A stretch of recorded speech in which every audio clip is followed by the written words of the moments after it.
our COO and Administrator, none other than Mr. Francis Michael Salandig.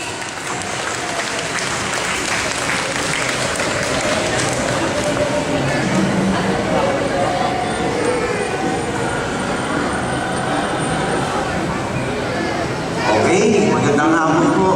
Sobra na tayo sa palakpakan.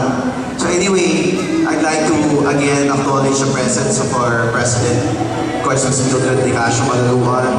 Na-acknowledge na po ni Teacher Sally po lahat, so hindi ko na po ulitin. Ang importante ho this afternoon, andito po tayo mga magulang.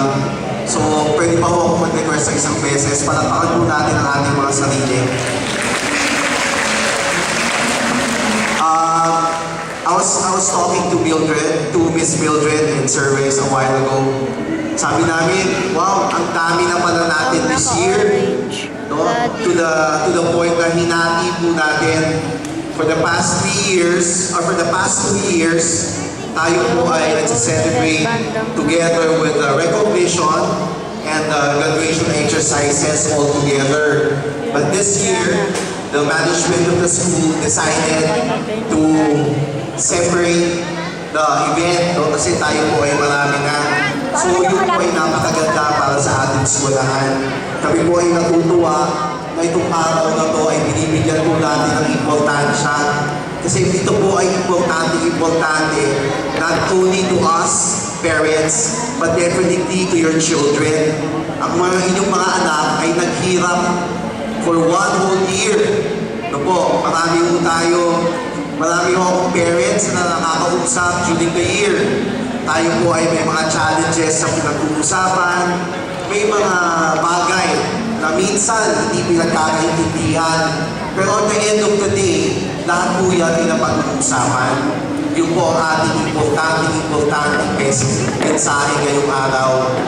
So wag po kayong mag-alala, as long as your children is with Samuel Montessori Casa, rest assured po ng inyong mga anak ay hindi po namin pababayaan. Without blinking an eye, siguro po pwede ko pong ipagmalaki how much we care about your children. Tayo po ay hindi perfectong institusyon, pero ang importante po ay doing our best para mag-servisyohan po kayo ng mabuti. Gusto ko lang po malaman natin afternoon na tayo po ay magpapatayo na po ng isa pong wing this year. Construction will start on April 15. Of course, with the effort of our very hardworking President, Ms. Mildred Nicasio Malaluhan.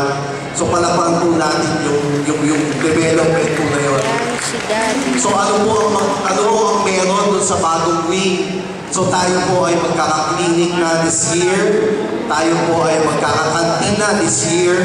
Bukod po sa ating home economics room, meron din po tayong computer lab and library. Meron na rin po tayong separate rooms for our toddler. So yun po ang ating mga bagong developments for the year. So please expect better services from the school.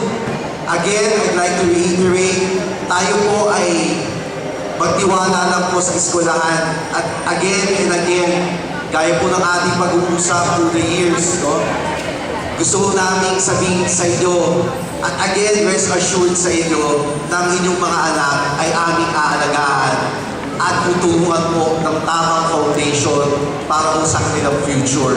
Again, thank you. This is our 3rd year.